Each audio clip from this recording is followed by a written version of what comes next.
Alright, all Which Bookie followers, and welcome back to the Day 4 selections for the Royal Ascot meeting. We're bright and early today, almost barely look at the camera at this stage, but it was a decent day yesterday. It was a bit of a solid, steady Eddie type of day, and it was the type of day we needed just to stop the rot, I suppose, of the first couple of days.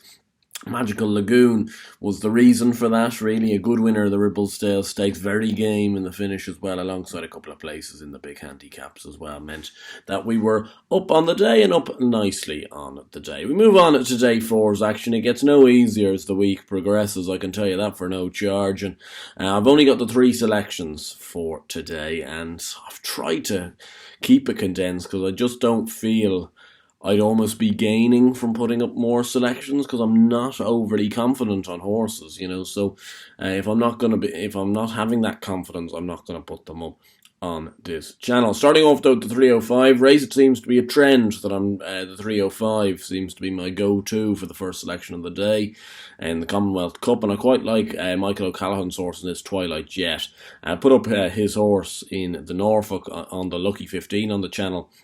Yesterday, Crispy Cat, who was awfully unlucky, himself and Michael Bell's horse obviously got wiped out during that kind of relatively infamous riding offence from Paul Hannigan to get the Riddler up to win. So that was obviously very disappointing for Connections, because O'Callaghan's very good with these young horses, very good with these young sprinters, and Twilight Jet has done nothing but improve. He improved throughout his 2-year-old campaign, with some really taking efforts in there, which would leave him with very little to find with some of the main protagonists in this race, and then won on seasonal debut as a 3-year-old. I think he's going places 8-1 each way, looks a bet to me.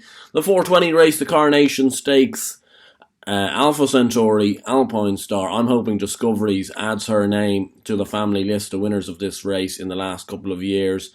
She's done it quite nicely as a 2-year-old before. She's not a bad horse. I don't think the race panned out the way she'd have liked in the 1,000 guineas, and I'm not sure she overly handled Newmarket either. So I'm just putting that into perspective and thinking that 8-1 is probably a big price with 4 places available each way.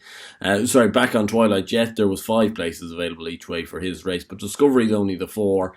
But that being said, Inspiro, there hasn't exactly been too many positive bulletins about her this year. She's had obviously a few injury knocks. Catch It, I think, probably should be favoured, to be honest, given what she's achieved so far this year, winning the 1,000 guineas. Ran very well over in France as well, but she's not. Prosperous Voyage, likely to run a very solid race, but maybe to bump into one, and I think Discovery says a little bit about her, and if anything like her siblings is to go by, she's going to appreciate this course and distance at 8-1. And the final one, it comes in the 535 race, the King Edward.